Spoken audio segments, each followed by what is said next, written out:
Merci vielmals. Ich glaube, ihr seid alle mal auf einem Berg gewesen, oder unter einem Berg gestanden, sind wandern. Vielleicht viele Leute vom Kreuzpunkt sind heute wandern. Stell dir vor, du stehst an der Fuß von einem Berg und plötzlich der Boden unter deinem Fuß bebt fest, zittert, schüttelt. Schaust oben, der Himmel ist pechschwarz, ist ganz schwarz, du siehst nichts.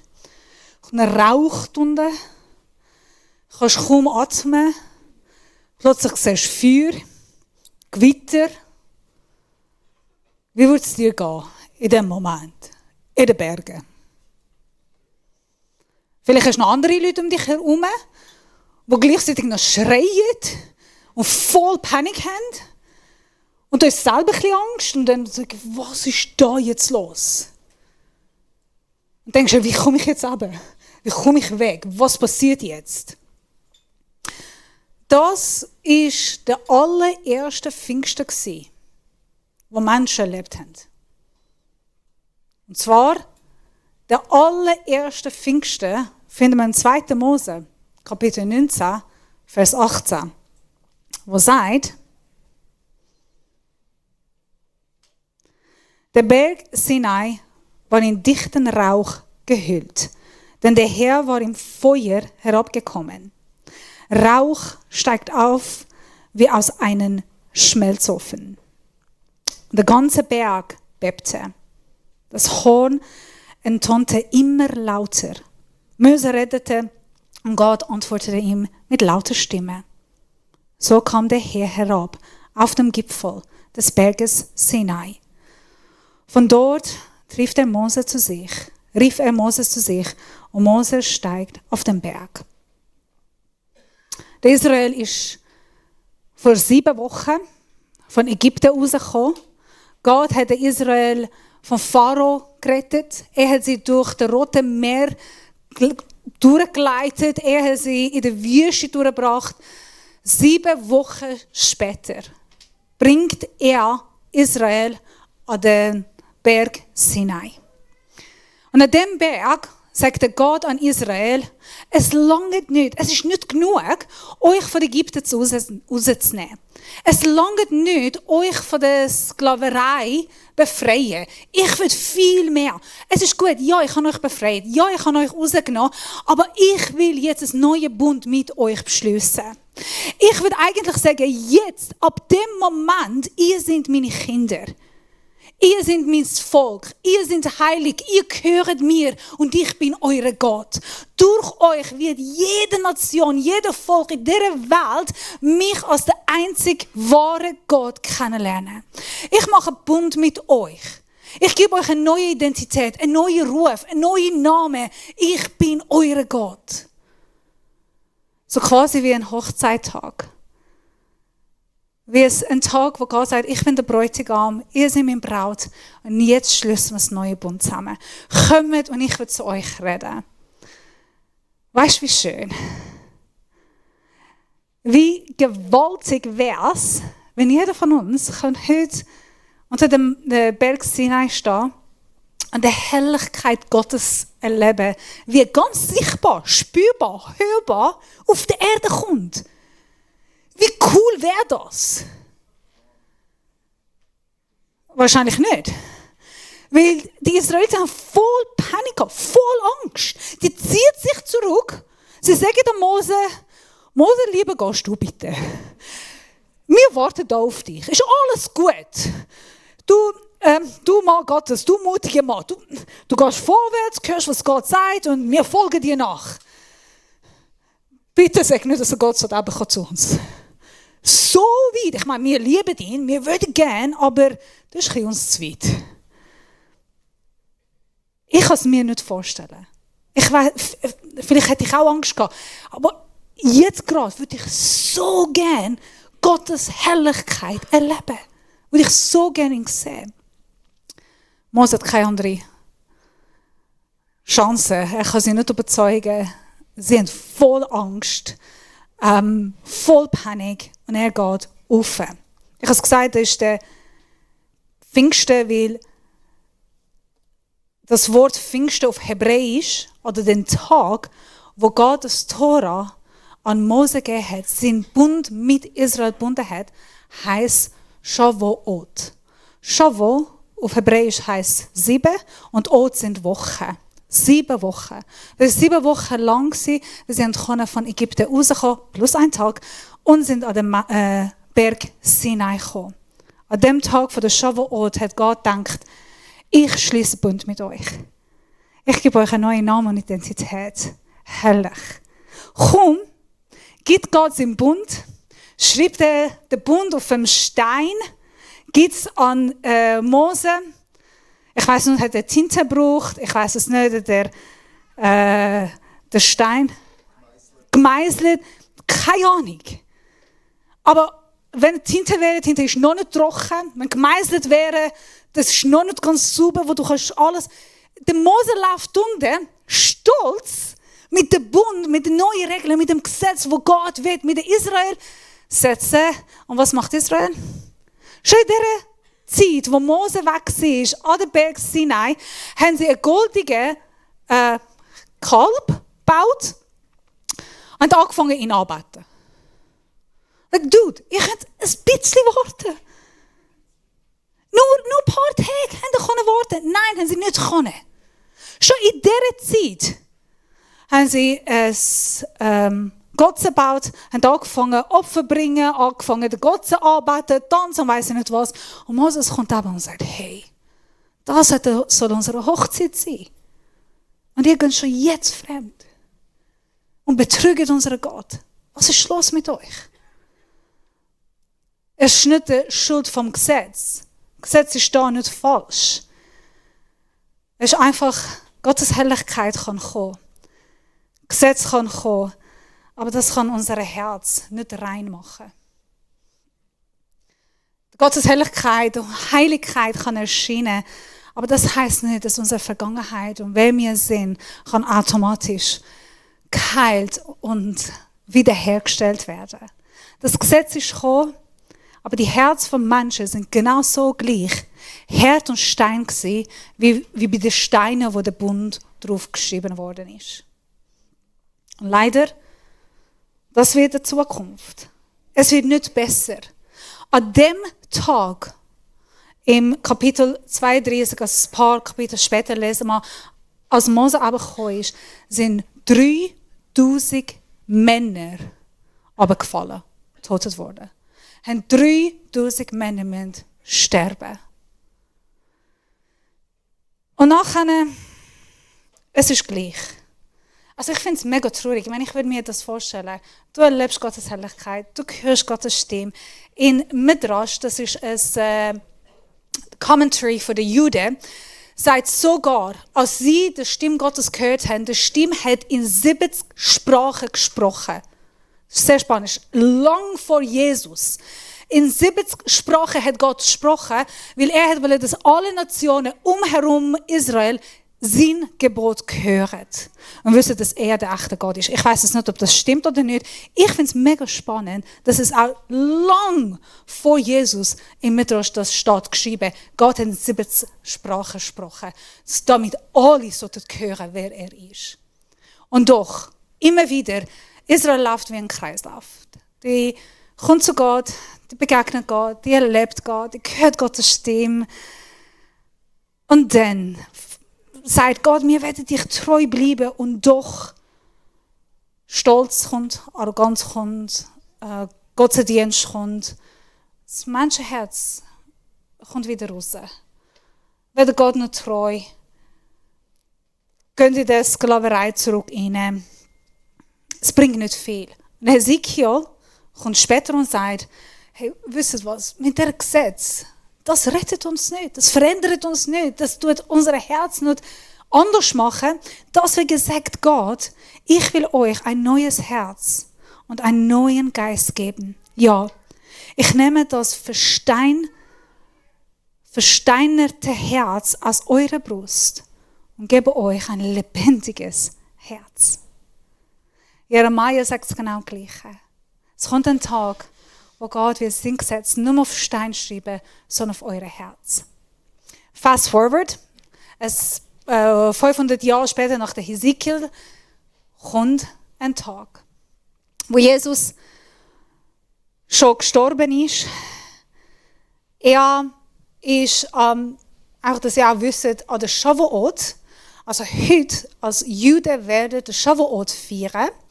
Die bringen das erste Ernte von Gott, das erste Frucht, das alles, was man zum ersten Mal erntet, bringst du das Beste, das Erste von Gott.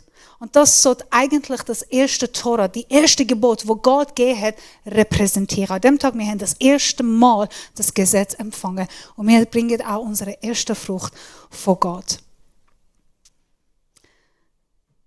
Wer war der erste Frucht gewesen? Im 1. Korinther 15,20 sagt, tatsächlich aber ist Christus als Erster von den Toten auferstanden. So können wir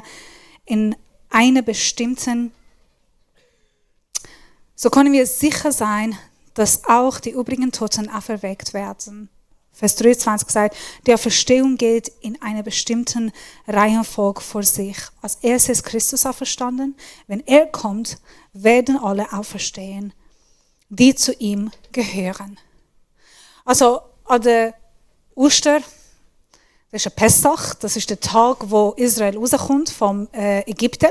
Jesus ist der allerletzte, ultimative, beste Opfer gewesen für immer. An dem Tag feiern die Juden Pessach. Wir feiern den Ostern. Nachher Jesus ist auferstanden.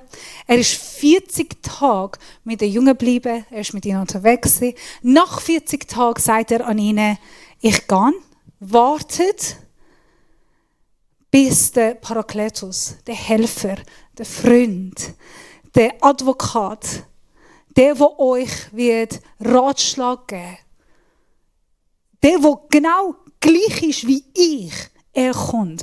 Ich liebe, den Vers habe ich nicht, aber ihr findet das in Apostelgeschichte Kapitel 1, ich glaube es ist Vers 8. Ich schicke euch eine andere. Eine andere heißt genau wie ich, einfach jemand anders. Genau wie Jesus. Und er wird mit euch unterwegs sein, er wird eure Freunde sein und er wird mit euch reden und er wird euch helfen, Weisheit schenken und er wird euch Ratschlag geben. Geht und wartet.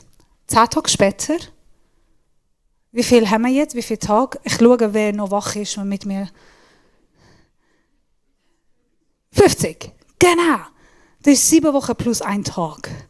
Für die wie ich nicht gut mit der Mathe unterwegs sind. Auf Griechisch, Pfingsten, Pentekoste, heisst 50. Das ist genau gleich. Das ist 7 Wochen plus 1. Auf Hebräisch ist Shavuot. Auf Griechisch ist Pfingsten nämlich der 50. Der 50. Tag nach Passover, nach dem Pessach, ist der Pfingsten. So 50 Tage später. Jesus hat schon gesagt, ein Wort, wartet. Wer hört das Wort gern? Wer hat Kinder, die das Wort gern hören? Wer hat Erfahrung mit Kindern, wo man sagt, hey, wart. Und dann passiert nicht. Oder passiert viel. Alles, außer zu warten. Ich kenne mich selber, ich tue nicht gerne warten. Ich kann mich mal fragen, wir haben vorgestern darüber diskutiert. Er wollte mir etwas erzählen und ich bin schon, okay, ich weiß, was du willst sagen. Ich schon lange, das ist auf dem ersten Wort habe ich kapiert. Du musst nicht alles erklären. Also, du bist einfach geduldig sein. Lass mich mal reden. Ja, aber ich weiß. Sorry, ich kann nicht warten. Und dann Jesus geht weg und er sagt, wartet. Ja, danke. Super. Wir warten. Wir haben keine Idee, wir haben keine Perspektive, wir haben keine Ahnung, was wird da jetzt passieren. Wir haben Zweifel. Sehr hochwahrscheinlich 10 Tage lang sie müssen warten. Warten und beten und fasten. Ohne zu wissen, was soll jetzt passieren. Der Petrus denkt, hey, ich habe Jesus verleugnet. Er hat mir gesagt, gut, ich habe dich lieb. Aber was heisst das? So viele offene Fragen. Der Thomas denkt, ich habe Zweifel gehabt. Was würde es jetzt für mich heißen? Sind Leute da gewesen mit, denken, kommt jetzt ein Gericht, kommt jetzt Regierung, kommt das ganze Armee, was soll jetzt sein? Ehrlich gesagt, ich kann mir gut vorstellen, sie haben auch Angst gehabt. Auch wieder Israel, von der Berg Sinai, der gesagt hat, hey, ja, nicht danke, voll Angst und Furcht. Es war nicht viel anders bei den Jungen. Sie haben gedacht, in jedem Moment kann der Soldat reinkommen und uns verhaften. In jedem Moment könnte jeder von uns im Gefängnis landen.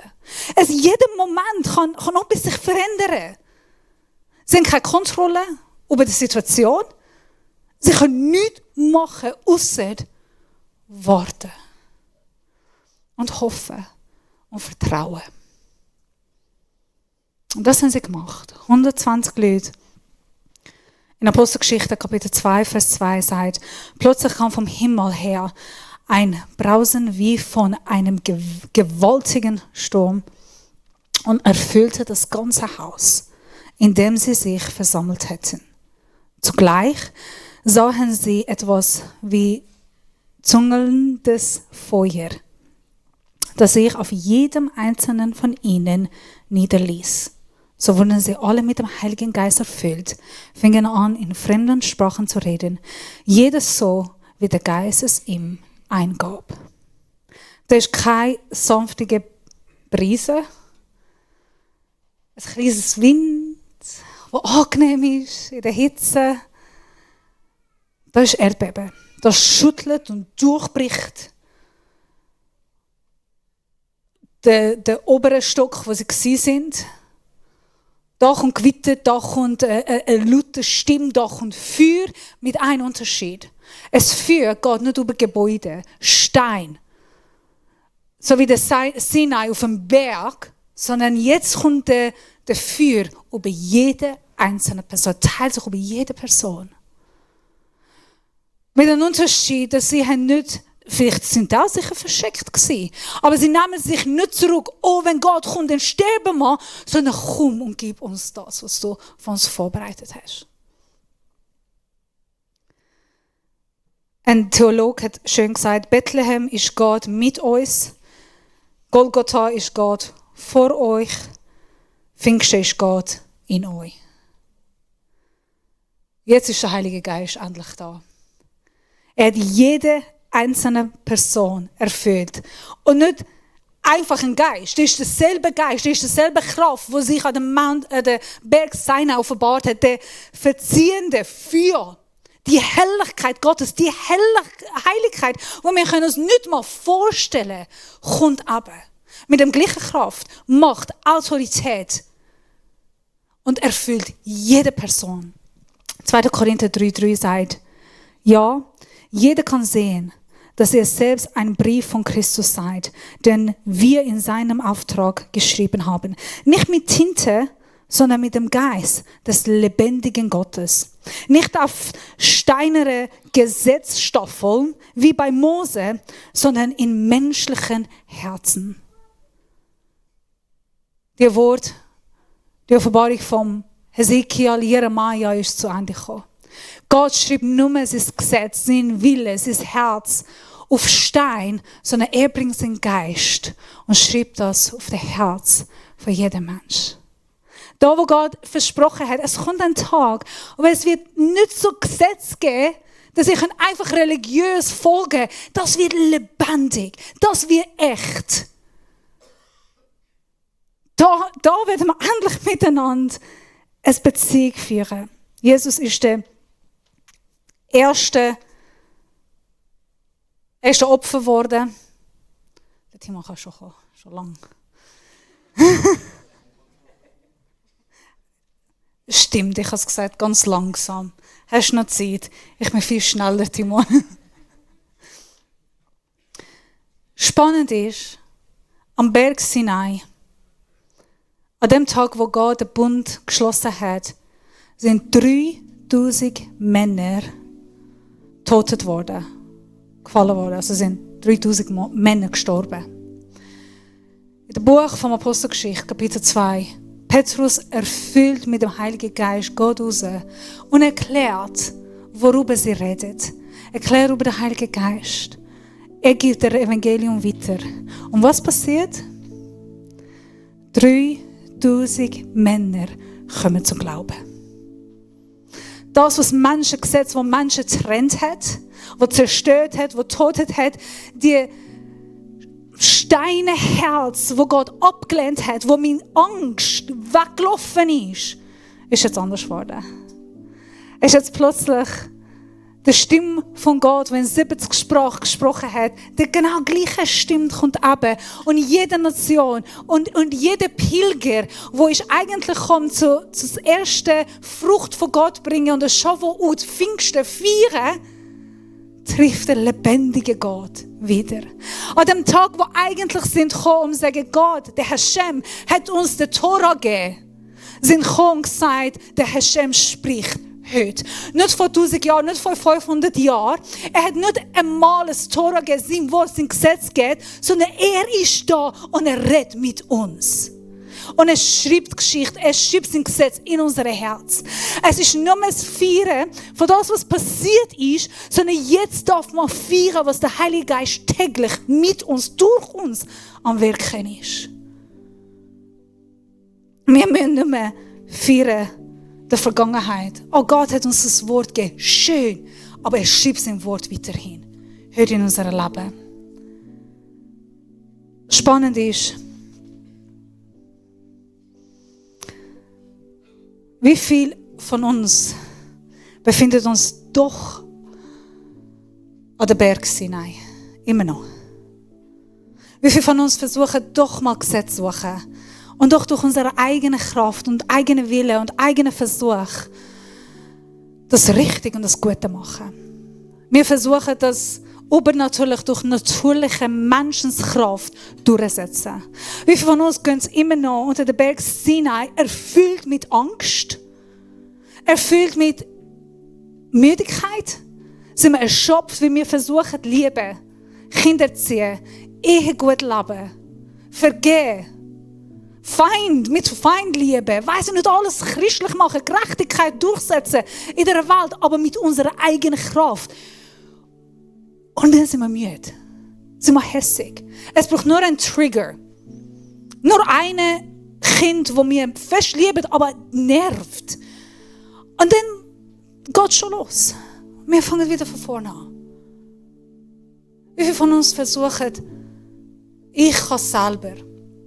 Noch schlimmer. Wie viele von uns leben fest mit Angst? Angst vor dem Heiligen Geist.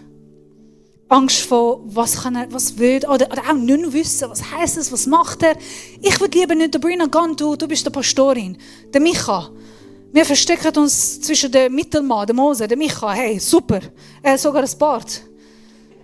Du kannst uns repräsentieren und du hörst Gott und du kannst uns sagen, das lange. Nein, lange nicht. Weil Wort Gottes sagt, und eigentlich kein PowerPoint, Römer 8, 15, der Geist, den ihr empfangen habt, macht euch ja nicht wieder zu Sklaven, dass ihr wie früher in Furcht leben musstet. Nein, ihr habt den Geist empfangen, der euch zu Kindern Gottes macht. Den Geist, in dem wir aber Vater zu Gott sagen. Halleluja. Wie viele von uns leben immer noch in Angst? Wie der Sklave, mit der Mentalität wie der Sklave. Du, ich weiß es nicht. Ich kann es nicht Kontrolle abgeben. Von meiner Erfahrung mit jeder Person, die ich mal gebetet habe, dass ich erfüllt sie einmal in Zunge reden. Bei jeder Person spüre ich sehr fest, auch bei mir selber. Die erste Erfahrung ist, ich weiß es nicht, wie kann ich loslassen. Ich weiß es nicht, wie kann ich meinen Kopf schliessen, meinen Kopf, meinen Gedanken mal abschliessen und nicht weiter. Ich weiß es nicht, wie das geht. Wie kann ich meine Angst loswerden? Wie kann ich mal zur Ruhe kommen? Wie kann ich wirklich vollkommen hingehen? Weil das braucht vollkommen hingehen. Das passiert sonst nicht. Es braucht einfach einen Moment, wo ich sagen kann, liebe Gehirn, Time out. Du darfst einmal nicht viel denken. Viele von euch können das gut machen. Es ist nicht einfach. Und ich denke, ich muss nicht denken, ich muss noch selber Kontrolle haben. Ich kann, wie alle Apostel, wie die 120 durstige, sehnsuchtige Mann und Frau, warten und abgeben. Vielleicht hat 10 Tage wirklich gebraucht, für sie zu lernen. Ich lasse los. Ich will Angst abgeben, Zweifel abgeben, Fragen abgeben, meine eigene Kontrolle, meine eigenen Gedanken, das, was ich versuche zu verstehen, abgeben und empfangen. Um das geht. Korinther 3,6 ist der letzte Vers. Nur durch ihn können wir die rettende Botschaft verkünden, den neuen Bund, den Gott mit uns Menschen geschlossen hat.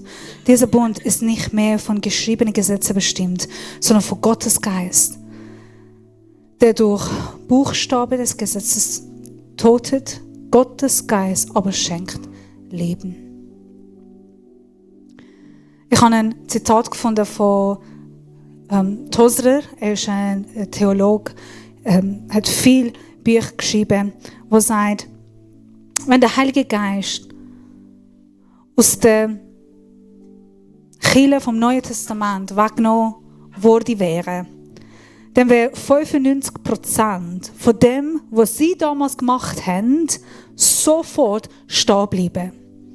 Und jeder hat den Unterschied sofort gemerkt. Wenn der Heilige Geist aus der heutigen Kirche weggenommen wird, dann würden 95% von dem, was wir machen, einfach gleich weitergehen. Und niemand würde einen Unterschied merken. Ich habe das mal gelesen und das hat mich sehr konfrontiert. Wenn ich ernsthaft denke, ja, wenn ich würde sagen, der Heilige Geist wird heute nicht wirken, wie würde der Gottesdienst aussehen? Werden wir einen Unterschied merken? Was wären, wenn wir sagen, Heilige Geist, nimm du, machst du? Wie wird denn Gottesdienst aussehen? Haben wir Angst? Was macht das mit uns? Was macht das mit dir, wenn ich das so sage? Löst es Angst aus oder Freude? Ist das eher, nein, danke, oder ja, doch, ich will ihn erleben. Wir steigen im Zeit vom Lobpreis und ich möchte dich wirklich einladen. Wenn du gesetzlich mit Geboten, mit dem, wo du denkst, hey, Gott hat mir Regelungen, wo ich da führe und er mir sagt, so Christi ist so und so und so, good luck, go for it. Schau mal, wie du das machst. Das ist nicht Christi. Das ist nicht die Idee. Die Idee vom Christentum, die Idee vom Christi ist, dass wir dürfen mit dem Heiligen Geist unterwegs sein. Durch ihn Kraft hat zum Vergeben. Selber Vergebung erleben, um das weiterzugeben. Selber Liebe empfangen, um überhaupt zu lieben. Selber Ruhe und Frieden haben, damit wir auch mal warten können. Das Geduld und Weisheit, das Wort des Erkennens, das kommt nur von ihm. Das ist nicht die Idee, dass wir allein unterwegs sind. Das war nie eine Idee. Und so, wir machen das bis heute. Wir stehen auf der rechten und linken Seite, wir haben genug Gebetsteam da. Und wenn du da bist und sagst, hey, ich will einfach mal Angst abgeben, Sorgen abgeben, Kontrolle abgeben. Ich würde gerne mehr mit dem Heiligen Geist unterwegs sein, mit der gleichen Kraft, wo Israel geführt hat, oder Shavuot, wo am Pfingsten der Apostel erfüllt hat, begabt hat. Mit der gleichen Kraft würde ich unterwegs sein. Ich bin müde. Dann lade ich dich wirklich ein.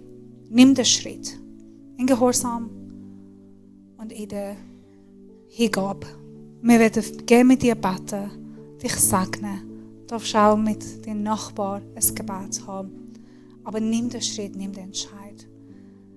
Und lass ihn manchmal auch den Teil, wo unsere Herzen steil sind, weich machen.